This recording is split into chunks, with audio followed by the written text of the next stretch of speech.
Hello guys! Magluluto nga pala si Daddy ng pork salpicao. Ang una niyang gagawin ay pagprito ng pork. Marinate na yan. Minarinate. Ano mga ingredients niyan? Oyster sauce, paminta, asin, bitchin. Sabi mo ko dito hiniwang mushroom at saka dairy cream. At may isang bata. Snake! Nakita natin yung snake doon, no? Oo, may snake pala doon. Yeah, don't go there, ha? Tingnan natin yung ating mantika kung na golden brown na siya. Golden brown na. Tanggalin natin yung excess oil.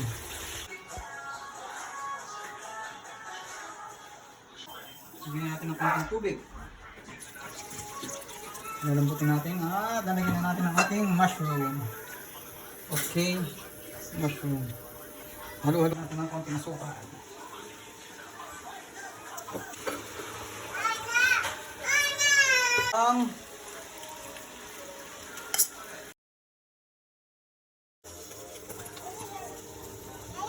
Wala tayong onion. Masibol ng onion. Kaya bawang tayo. That's it for today's video. Kakamay tayo para mabisa ang kain. Ang dahil bawang. Kaya saan ka na ulam mo? Saan lang ako ya? Saan ka na ulam mo? Tap. Malambot lang siya, hindi ka matigas. Good.